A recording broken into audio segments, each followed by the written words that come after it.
and that's why they're having problems with this stuff. So it's fun to be able to understand the mechanics as you listen to the story or watch the story. But Yeah. I think people are fans of Critical Role because they like Critical Role. People like Brendan Lee Mulligan, people like Matt Mercer, people like all those people, and they're gonna watch it regardless. That's fair. Totally fair. Yeah. But again, I think it was a weird marketing decision not to time that better. Tell us what you think about Critical Role not using Daggerheart. Tell us if you think I'm just being a nut by harping on it being a bad marketing decision. Josh has made really good points. I think he's right about a lot of them. I think I'm right about a lot of them. There's no black and white on this. And again, it doesn't matter. But we're interested to hear what you think. So drop us a line down in the comments on that. We'd really appreciate it. It's my favorite kind of debate. The kind where whatever side wins doesn't really matter. It's the whose line is it anyway of debates. It's all made up and the points don't matter. But we got some other stuff to talk about too. Yeah. Some exciting other stuff to talk about. Some exciting and maybe controversial stuff to talk about as well. I mean, it's possible. I mean, look. I have very little faith that this goes off without a hitch, but I'm not going to question it until I see it, like. Yeah. We're slightly behind the 8 ball on this because this happened. This news came out while we were sort of on an off week for the two of us because of recovering from various issues, incidents, and events. But however, there will still be 3 days of comment period left on this particular Unearthed Arcana as of the release of this episode. Fantastic. But yeah, so you might have seen a couple things around about Dark Sun coming back, and that's because the latest Unearthed Arcana player pack that came out might as well have a big giant stamp on the first page that says we are releasing a Dark Sun game in 2026 or 2027. It literally says the playtest document is part of a series of Unearthed Arcana articles that present material designed for upcoming products. And it's all the subclasses are just stuff from 2nd edition Dark Sun that have been converted to 5e. Yeah, Circle of Preservation Druid. Gladiator Fighter, Defiled Sorcerer, which I think is probably the most powerful subclass in this grouping. Yeah, the Life Siphoner. Yeah, and then Sorcerer King Patron Warlock. Yeah, which is really cool because that makes a lot of sense. The flavor on the Sorcerer King Warlock is really choice. There's a lot of very choice stuff in there.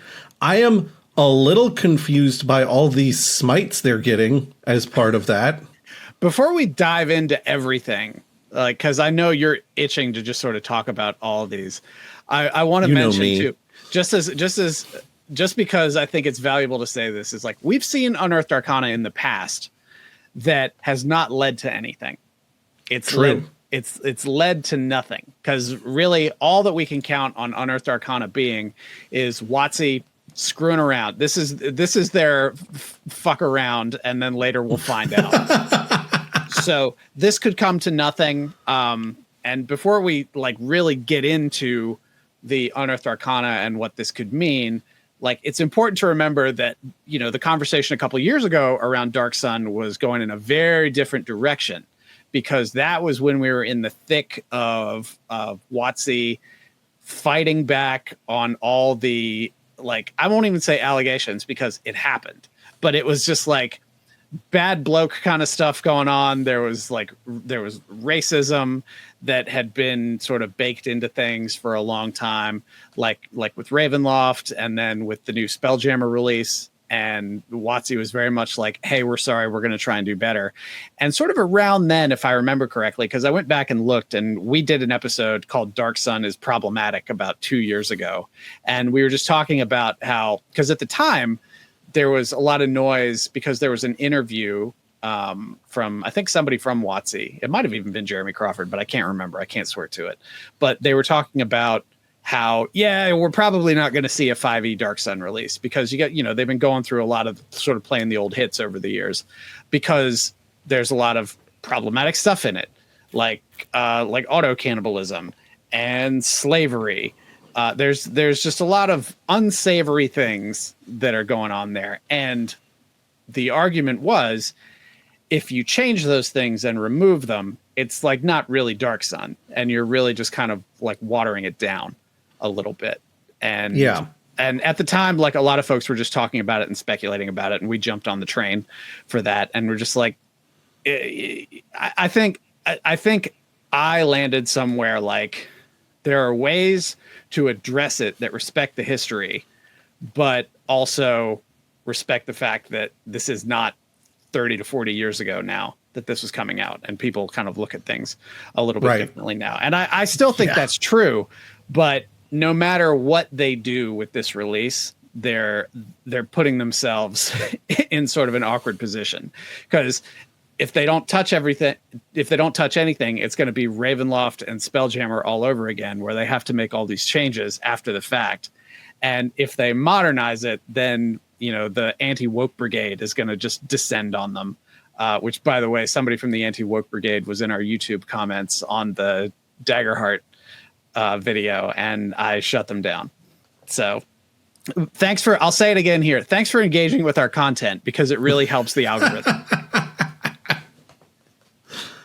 But all that to say, WotC really kind of has a no-win situation in terms of that kind of response with Dark Sun. But I personally think that if they handle it fine, more people will be pleased to have such a different option available to them than will be upset, because this is definitely not Elves in the Forest. Dark Sun is a very cool post-apocalyptic fantasy system and setting, and I really enjoy it. Well, I think part of what we were seeing in a couple of the articles was folks talking about, if they can manage to thread that particular needle, it'll be a huge testament to the capabilities of the new creative leadership at WotC. Yeah. And let's talk about that for a second too, because that's a really interesting thing to think about in terms of the puzzle pieces here. You know, 2-3 years ago, hey, Dark Sun's never coming out. It's like, it's got too many problems. It's too radioactive. We're never going to be able to adjust that for 5e and make everybody happy. Then Jeremy Crawford leaves. Then Chris Perkins leaves. Then Jess Lanzillo, who's the VP of the franchise, leaves. Like, and then all of a sudden now we're talking about this. I don't think that's a coincidence. I think the new leadership is looking at things very differently.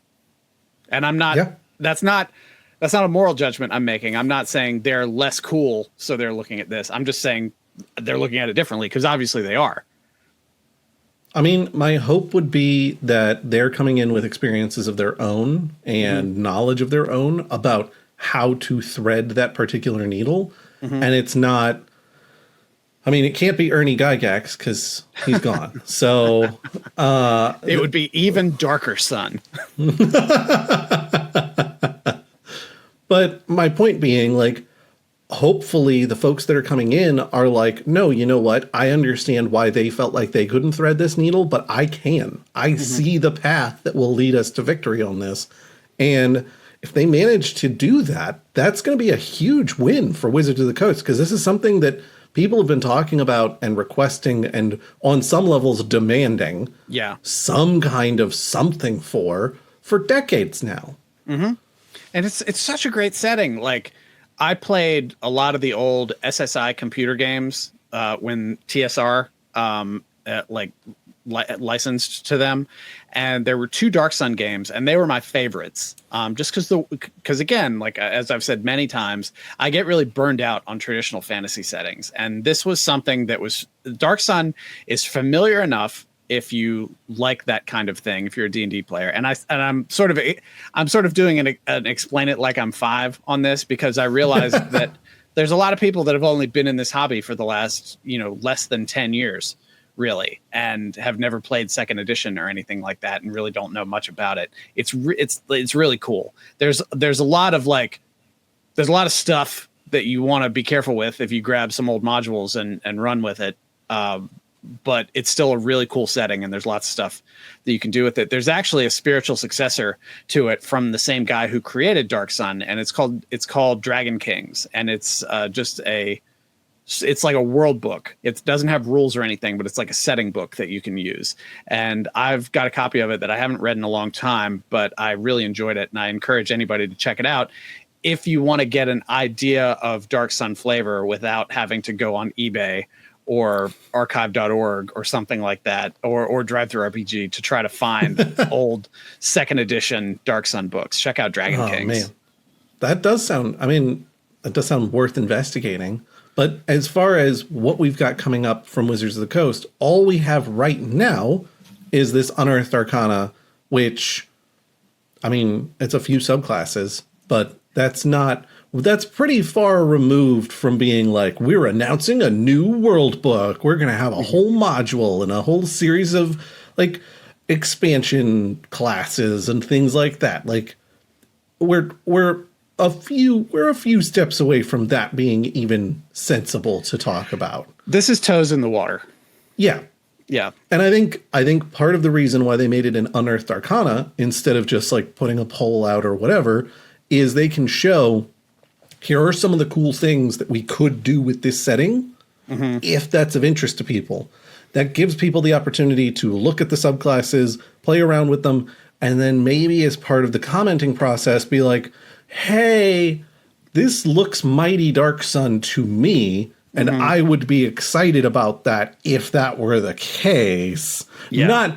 Not to assume anything, mind you, but and if that is what they're doing, then yeah, go for it. That'd be awesome. Yeah, I got out my second edition Dark Sun book because I got one of those reprint books some years ago, which takes all the stuff from the box sets and just puts it in a hardcover, and started looking through the character classes and everything just to kind of refresh myself. Like, oh yeah, okay, one of the wizard classes was the Defiler. That's right, because I never really played casters. Gladiator subclass of fighter that's specifically designed for arena combat and stuff like that. Looking back at the second edition Druid, because again, I never played a Druid, it was a much more like generic kind of thing. Because if I recall my 2E history properly, because again, I never played casters back then, like there weren't a whole lot in the way of subclasses unless you bought like the supplement books, like the Rogue's Handbook or the Cleric's Handbook, and they would call them like archetypes. So having essentially a Druid circle that's basically like has a big light flashing that says, this is the Dark Sun Druid, this is the Dark Sun Druid. I really like that. Because the whole thing about Druids for Dark Sun now is that it's because Athos, the world of Dark Sun, is just a broken post-apocalyptic world. Its natural resources have been drained away because of the Sorcerer Kings and everything. And the Druid is there to try to heal the world and preserve what little of the environment basically is left. Before we started recording, when we were looking at all the documentation and everybody's like, yeah, this is basically like flashing lights that say Dark Sun, I was glancing at it and I was like, I don't know, Brandon. Are we sure that all of this is saying Dark Sun? I hadn't gotten to Warlock, Sorcerer, King, Patron. Yeah. And I was like, never mind. The whole reason I went into the other room and got my second edition Dark Sun book is so I could pull it out and point to you when and be like, no, it is literally straight out of the damn book. Yeah. I hadn't noticed the Sorcerer, King, Warlock, Patron. At that point, I was like, oh, well, never mind. I'm dumb. Yeah, but I know you're itching to go through each of these now, so don't let me hold you up. Well, I'm not gonna go into too much detail because I don't know. I don't think people find it the most interesting when we show them things they can download online for free. Well, I mean, but we've talked about Unearthed Arcana for monster blocks and stuff, and you've given some really good insight and analysis on it. I would encourage you to do the same here. Yeah, no. I plan to at least do a little bit of analysis and things like that in here. So a couple of things. I think the Circle of Preservation Druid, there's a couple of things in here that are really cool, and a couple of things in here that are like, that's kind of interesting. Like the spell list, is not exactly what I would hope for. I can't think of right off the top of my head druid spells that I'd be more excited to see as part of a preservation circle. But the thing that I do think is really cool is this preserved land ability that is basically the subclass function, where you create a 15-foot cube that lets you boost people who are on your team or harm people who are not on your team. Yeah, and it uses your wild shape. Yeah, it uses your wild shape, and you can drop it anywhere within 120 feet of you, and it sits there for a minute unless you move it, become incapacitated, or die. Which, you know, that's pretty reasonable circumstances for that to have to go away. And there's a couple things with that. First of all, that's pretty powerful. You can get temporary hit points plus druid level. You can also end an effect on a creature that is causing it to be frightened or poisoned. Fear being such a huge incapacitator in 5e, this is tremendous. So I already thought that was cool. The fact that any monsters that run into it can, where is it? Where's the damage? I know it's in here. I used Adobe to narrate all of this to me on my drive home. Now that's so sufficient use of your time. I haven't looked at the sheet as a sheet that much yet. There's somewhere in here it talks about doing damage to foe creatures that walk into it. There it is. Level 6, reject desecrators. So anytime an enemy walks into it or ends their turn, which means if an enemy walks into it and ends their turn, you get twice in one round. They take 2d10 radiant damage. That's a lot. That's a pretty decent chunk. Now, admittedly, level 6. So this is on par with, I don't know, other similar level 6 abilities, I would say. But the thing is, once you get up to level 14, it becomes a 30-foot cube. It doubles in size. So you can just have this huge swath of battle zone where your people are able to hang out and be safe and be protected and have temporary hit points and not be frightened or poisoned. And you can also have, anytime your foes come into it, they're getting tangled up because it makes the ground difficult terrain for foes, and taking 2d10 radiant damage every time they touch the darn thing. And you can move it around, I believe, for a bonus action. But it still only lasts a minute. Right. It does only last a minute. That's 10 rounds of combat, Brandon. Yeah. I know. How many combats do you do that last longer than 10 rounds? Well, here's the thing. Like, I'm looking at it less as, and I know it's a combat function, but I'm looking at it sort of less as, I'm looking at it more as a role play function.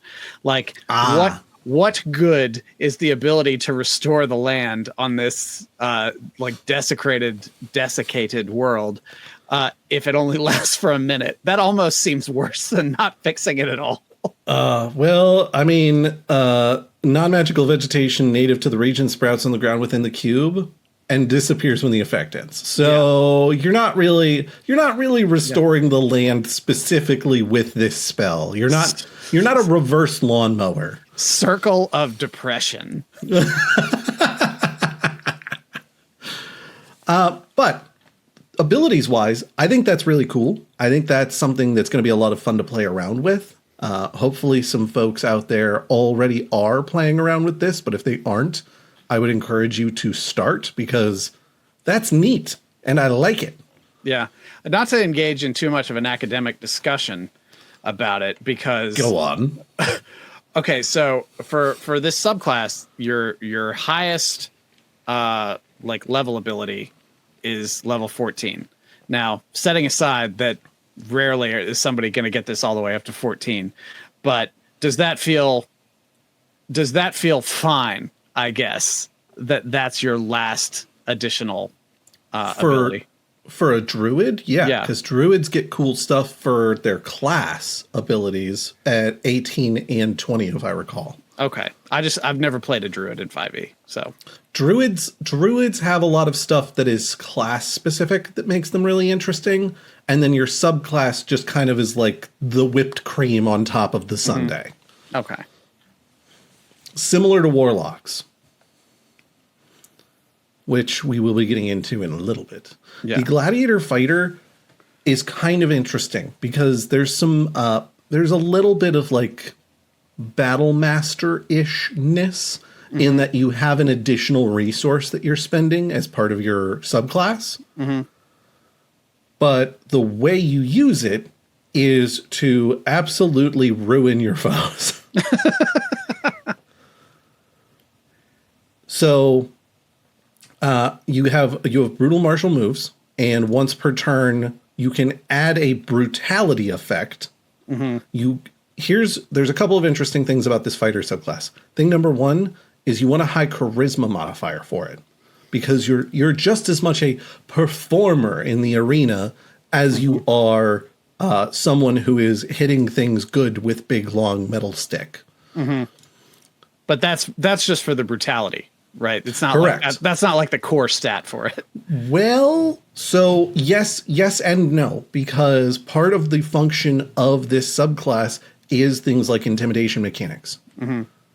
And deception mechanics, which I was like, wait, deception? Why is deception in here? But I think the idea is it's kind of, if you think of yourself as much of a combat performer as a brutal combatant, I think it makes a little bit more sense. So yes, you are still either strength or dex, depending on what kind of fighter you're rolling, but also, you want to probably have your second best be charisma, not constitution, which you normally would pick for a fighter. Right. Because you want to have all these extra abilities be extra effective. The brutalities are a wide variety of things. You get them all on short or long rests restored. So similar to, I guess, warlock rules. And you've got bleed, bluff, stumble, bluff. This is kind of what I'm talking about with you want to have good intimidation and things like that, is the Vex mastery property, which I believe is it's a feature inside the 2024 rules that you can use.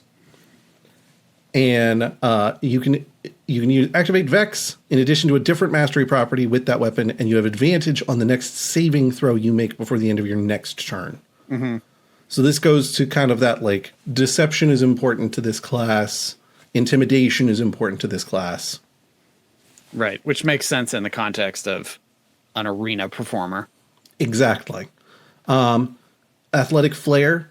Whenever you make a acrobatics or athletics check, you gain a bonus to the check equal to your charisma modifier. Oh, okay. Which is interesting. And then you can additionally get a bonus proficiency in acrobatics, athletics, deception, intimidation, performance. I think the most interesting is at level 10, you get a few different things. You have 3 more brutality options on top of bleed, bluff, and stumble. You now also have rive, rush, and stagger. Rive is basically just you use cleave. Rush allows you to activate push mastery in addition to a different mastery property and immediately move up to your speed without provoking opportunity attacks. You choose Rush because that transforms your gladiator into Tom Sawyer, a modern day warrior with a mean stride. Okay, that's a different direction than what I was immediately thinking, which is you choose Rush so that a small red robot dog appears and assists you in battle and or platforming. When you started talking, I knew you were going to reference Rush the dog. I mean, it could also be a dead conservative radio host. No, I don't want that one. Stagger allows you to put slow on your weapon. And the target has disadvantage on the next saving throw it makes before the end of your next turn.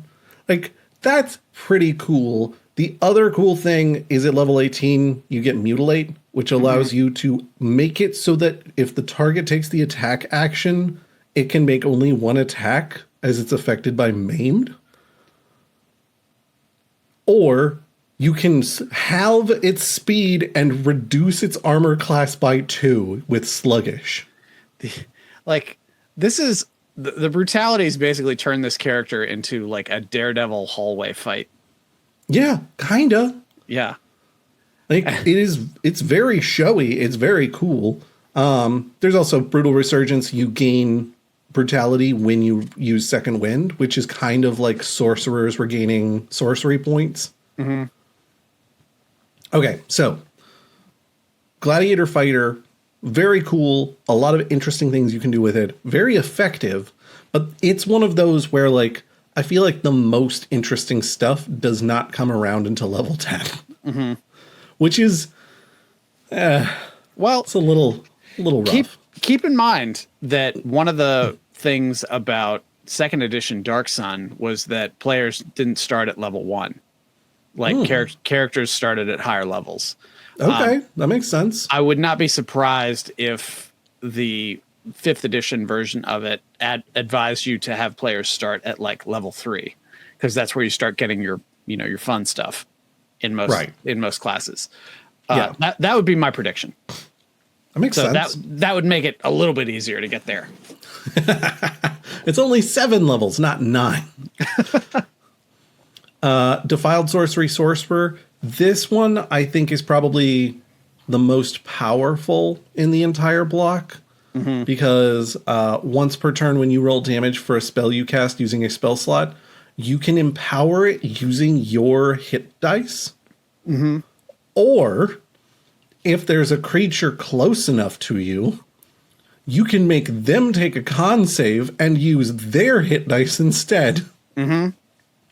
It's every character in Final Fantasy IV who cast Drain on me and killed my party. They do get the con save, and you cannot get them if they're immune to exhaustion. Also, this is not taking their hit points, it is taking their hit dice, which means for all of you third-party publishers out there who have been like, I don't know why WotC puts hit dice on all of their monsters but never uses them. Like, I only ever use the average hit point count. Why would I ever reference this? Well, guess what? So now you gotta reference it. The exception proves the rule. Lifesteal, because of how powerful it is, you can only use it once per long rest unless you're willing to spend 3 sorcery points to reactivate it, which makes sense. They've got some, I think the spell list here is very sensible. I think it makes a lot of sense. I think it's very good. Then additionally, you get a couple of things like you can turn sorcery points into a spell slot like usual, but while doing so, you wreathe your body in a protective web of defiling energy, and you get a number of d6s equal to the level of the spell slot created, which is pretty sick. I'm not going to lie. Yeah. And then you also get to ignore resistance to necrotic and poison damage when you're casting necrotic and poison spells, which means you're going to cast a lot more of those, which is fun. And 14 and 18, you're getting a couple of auras as options. And you're getting, in particular, you get 1d4 sorcery points when an enemy dies within 15 feet of you. Now, you can only do that once. What is it? Innate sorcery. I think innate sorcery is on the sorcerer sheet.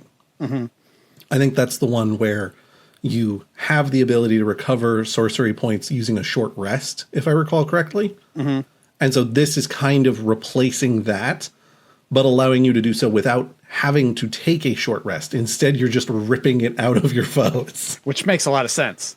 Right. Especially for a Defiler, which is ripping their magic out of the nature around them. Yeah, and then at 18, you become a superior Defiler, and you have immunity to poison and exhaustion. And The size of your withering aura increases to a 30-foot emanation. Your enemies can't regain hit points while in your aura. It's almost like you're becoming some kind of borderline lich. Yeah, it's very close. Very close. So this, I think, is probably the most powerful subclass in this particular Unearthed Arcana, which isn't to say the others aren't cool, but as far as the move set, the abilities, all of those things, this really seems like it is built to mess people up. Yeah. Yeah, it's like, I mean, it's like not quite a necromancer, but it's basically like a defiler is basically just a rot mage. It's pretty close, yeah. Yeah. And then finally, but certainly not least, the Sorcerer King Patron Warlock, where instead of having a demon or a Fey Lord or even a Eldritch abomination from outer space be where you're sourcing most of your power from, it is instead some kind of borderline demigod, magic-filled, super powerful being who is, for a given value, just a person like us. It was pointed out in one of the articles that we were referencing to put together content for this episode that these guys are basically a direct corollary for oligarchs, which I think is reasonable. They've gathered up all this power by ripping things out of the environment around them. Yeah, I mean, and now, yeah, all of Dark Sun is basically just like, here's why oligarchy is bad. Yeah. And so they've ripped all this energy out, and now they are unfathomably powerful in a similar fashion to how we might talk a lot about people being billionaires, but we don't really think about how cool it would be to be a millionaire. And then the fact that anyone who is a billionaire is 1,000 millionaire.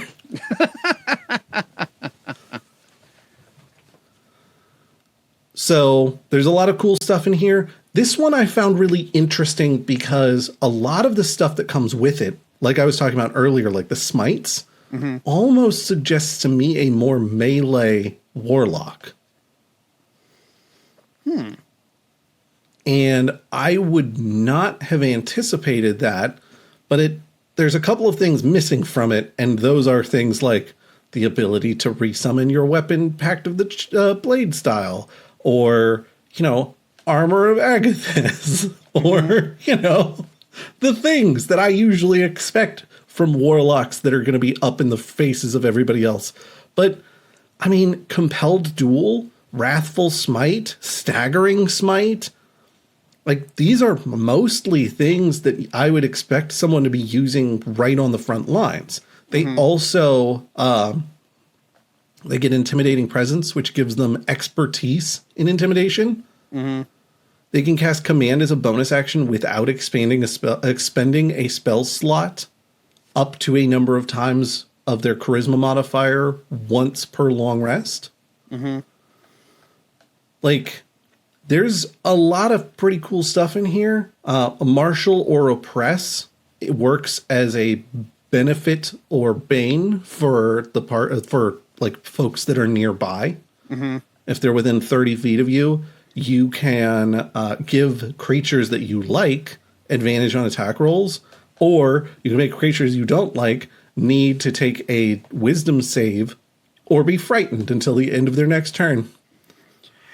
What's interesting about this one to me is, there's no such thing as a good Sorcerer King. Like, they're all awful. So this almost requires you to be playing like a bad guy character, pretty much. They do. The subtitle for the Sorcerer King Patron Warlock is Herald Tyrannical Might of Monstrous Rulers. Yeah. Which does seem a little zealous, I would say. Yeah. Through your pact, you herald this tyrant's interests in the world, channeling their influence and mind-bending psionic power. I mean, the thing I will say is that demons aren't exactly nice people either, but we let those warlocks be heroes. Yeah, I mean, I'm not saying that somebody won't do an excellent role play of somebody who's reluctantly become a Sorcerer King patron or anything. And in second edition Dark Sun, there were no paladins. because it was a hopeless world. So I wonder if something like that will carry over to this. That's certainly plausible. Yeah, and also make sure we got some Thrycreen in here. We want some Thrycreen. Vindictive rebuff. If an enemy hits you, you can use a reaction to force them to re-roll. Mm-hmm. And they use the new roll, whatever that is. If it turns the attack into a miss, they take psychic damage equal to your warlock level. They're so disappointed in themselves. I mean, I guess like they go to hit you and you're like, no. And they're like, oh. Their father appears and tells them they've always been a disappointment. Oh.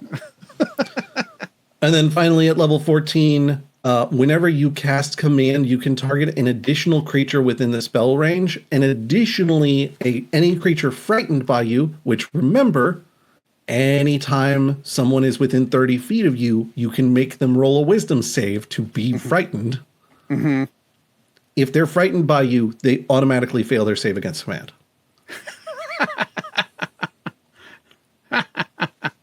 That's pretty cool. Yeah, it's giving you a nice chain of actions there. Right, exactly. I wish there was more of this, where you have sort of things that either your class abilities do or that someone else's class abilities do, that if you work together, create this beautiful harmony of absolute mayhem. Mm-hmm. Everything working as clockwork.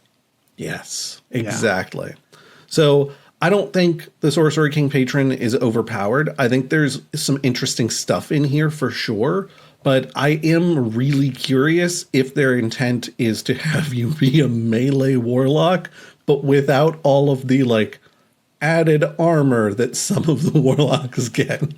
I mean, it would not surprise me if you're intended to be kind of a melee warlock on here, because you're supposed to be the herald of a tyrant, right? You're supposed to be the general that's on the front lines dealing with all this stuff. And, you know, there's an argument to be made that not having a lot of like armor support on that is by design, so you don't get too powerful. Yeah, I mean, that makes some sense for sure. Mm-hmm. I know the couple of times I've played warlocks, I've been like, man, I'm squishy. Oh, God. It's so easy to hit me. Oh.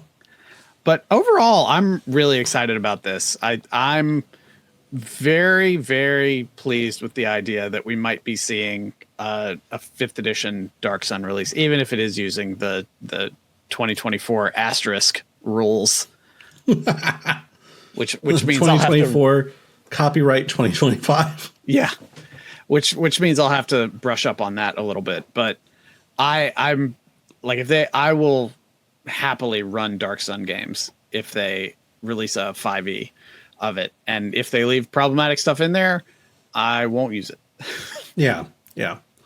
I mean, I think there is a way to thread that needle, even if a lot of folks didn't see that way. Yeah. And my hope is that the new folks who are coming through the door are like, you know what? This is something that people have wanted, and I know exactly how we're going to do it without being jerks about it. Yeah. Well, and that's the thing too. And this goes back to like all kinds of other conversations we've had. It's like this community, I don't think the community as a whole is reactive, but the loudest voices in the community are very often reactionary about things. Like, whoa, it's not perfect. Whoa, it's not exactly what I wanted. Whoa, it doesn't make sense. Whereas you could be more like, you know, the Big Lebowski about it and just be like, yeah, man, it's cool. Like, we'll all figure it out together. It's fine. It's fine.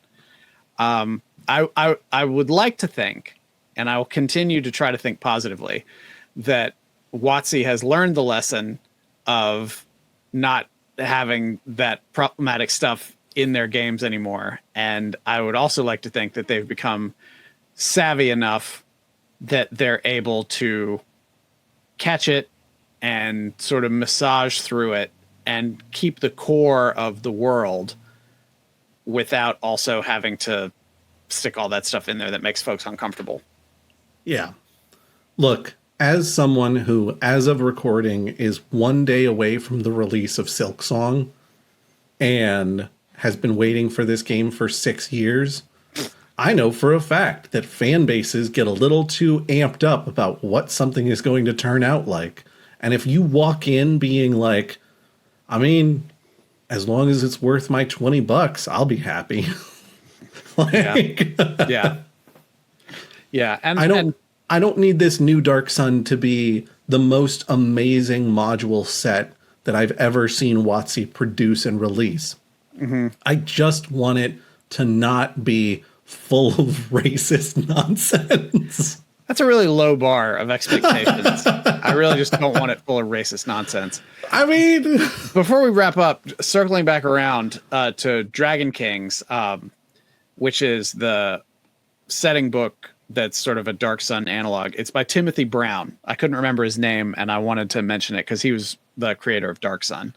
And you can get the PDF version of it for $20. The book is $55, but it has a free PDF rule supplement that you can use with your favorite systems. Like for the examples they put up on here are Pathfinder, Savage Worlds, 13th Age. I have to imagine they've also got one for D&D. They just probably don't mention it here because people don't like to mention D&D because it might get them sued. But it's very much worth checking out. If you don't have any experience with Dark Sun and you want to get the flavor of it, check out Dragon Kings and take a look at their PDF rule supplement, and then take a look at the subclasses involved in this, and you'll get a pretty good idea for what to expect, probably. Yeah. I really wonder if this is something that he has thought about in recent years, and if they've consulted with him at all. Didn't the guy who came up with Spelljammer, the guy who invented Spelljammer, didn't he say that they never talked to him when they released Spelljammer? And he was like, which is bogus, because I live like 2 miles from their headquarters. Yeah, exactly. But yeah, like, I hope his name's on it somewhere, at least as a consultant, because he did a fantastic job with it, and it's one of my favorite settings. Well, and who better to find the way to thread that needle than someone who's had it living inside their head for, God, where are we at now? 30 years? 40? Yeah, about 30 years, because it came out late 80s, early 90s, I think. Okay. So 25 years, something like that. 25, 30 years. But yeah, so it had it living in his head so much so that he wrote an entire other book so he could essentially keep the right, like, have his own rights to it that didn't belong to Wizards of the Coast. Yeah, 100%. I mean, I can't blame him. No, I would probably do something the same. It's like Taylor Swift re-recording all of her masters. Hell yeah. All right, do we want to wrap it up there? Yeah, I think that's a good point to wrap it up. Yeah. All right. Let's do this. Y'all know what time it is. It's time to telephone, telegraph, tell a friend about the Goblins and Growlers podcast, because word of mouth is more than just the best Ludicrous album. It's also the best way to get the news out about our show and other shows you might love. Like, wait, you don't just have to do this sort of thing for us. We would love it if you did, but, like, you know, talk to people who enjoy things similar to things you enjoy and tell them about shows you like. Spread the word. Spread the love. If you want to rant and rave at Brandon and I about how correct and or incorrect we may be on our various takes, because we are but men, and also but men, you should join the conversation on our Discord, bit.ly/goblin discord. That is the best way to reach me basically ever. I am on Discord more than I am any other app on my phone. I've checked, and my phone thinks it's ridiculous. I will text Josh with his actual phone number, and he will not respond to me. And then I will send him a Discord message, and he will respond immediately. Look, I'm on different things more frequently than other things, okay? If you would like to check out some of our other stuff, up to and including our social media pages, our website, all of that kind of thing, linktr.ee/goblins and growlers gives you our link tree, which has all of our very fine, beautiful links The newsletter link is still there. It's a little less active these days because Brandon is the person who is spearheading that effort, and Brandon has a tiny child in his house. Yes. I didn't kidnap her. She happens to be 50% my genetic material. So just to make that clear. I was hoping that people would take that in a, like, she moved in without you knowing, and now you're like, I gotta get her out of the walls. She's like a bat that flew in through a window.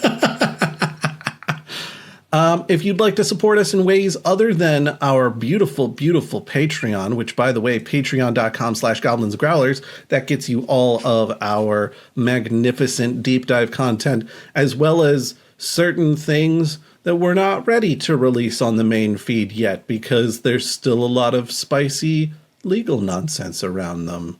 You might know what I'm talking about. Yeah. And if you don't, maybe you want to go on the Patreon and find out. Also a lot of cool stuff from our new Liarzax release. Yeah, some additional content there talking about like the development diary and things like that.